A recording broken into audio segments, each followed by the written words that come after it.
n'aime pas la facilité. Donc écoute, tu dois fuir la facilité. Parce que tu sais, la facilité est jolie avec les femmes. Parce qu'elles n'ont pas la même force que nous.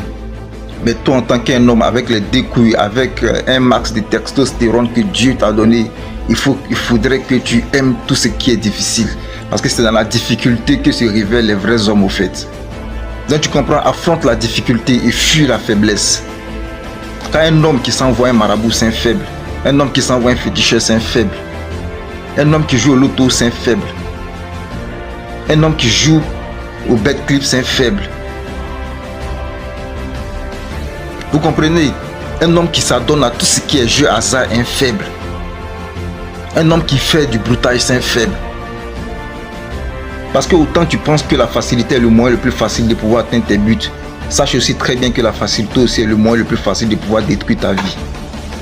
Donc écoute, Dieu a mis des talents en toi que si tu prends la peine de les travailler, de les développer, tu verras que la richesse même se trouve en toi. Tu es même la source de provision même de la richesse. Mais tu n'as pas le temps pour toi-même, tu n'as pas le temps de t'accorder à toi-même. Tu n'as pas le temps afin de pouvoir développer, travailler, afin d'acquérir de l'expérience et d'être maître de ce talent et de mettre ça à l'œuvre maintenant pour le monde, afin de faire lumière maintenant ta lumière dans ce monde. Quand tu vois Messi et Cristiano Ronaldo, tu penses qu'ils sont allés voir un féticheur, un marabout afin de pouvoir atteindre ce niveau? Ils ont travaillé, ils ont développé les talents, ils ont cru en ce talent que Dieu les a donné. Aujourd'hui, ils sont les hommes les plus riches, les plus influents de ce monde. Quand tu vois Mark Zuckerberg, Jeff Bezos, Elon Musk et Bill Gates, tu penses que ce sont des personnes qui ont pris le temps à jouer du loto afin d'atteindre ce niveau? Ils ont pris du temps sur eux, ils ont travaillé sur eux, ils ont fait des nuits blanches, ils ont travaillé sur les dons, sur les talents que Dieu les a donnés afin de pouvoir être des maîtres dans le business. Le business, c'est un mindset qui développe ton esprit et non qui passe par des facilités afin de pouvoir atteindre certains objectifs. Parce que ce que tu dois savoir, ce n'est pas les biens matériels ou financiers qui définissent la richesse d'un homme. Ce qui définit la richesse d'un homme, c'est la compétence qu'il a acquis dans ses talents et ses dons qu'il a développés au jour et nuit.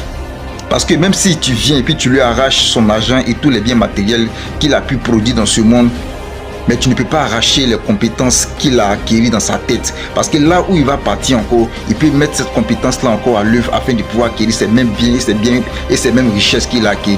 Mais ce que tu auras volé, tu vas la consommer et ça va finir. Mais lui, avec ce qu'il a acquis à travers son cerveau, ses compétences qu'il a dû travailler sur son talent et ses dons, il peut créer des richesses partout où il est, partout où il va. C'est pour ça que Jésus pouvait dire, là où est ton cœur se trouve aussi ton trésor. Donc dans ce contexte-là, ne vous amassez pas des trésors de la terre, mais amassez-vous plutôt des trésors dans le ciel. Parce qu'un voleur peut te voler les trésors que tu as amassés sur la terre, mais ne peut jamais voler les trésors que tu as amassés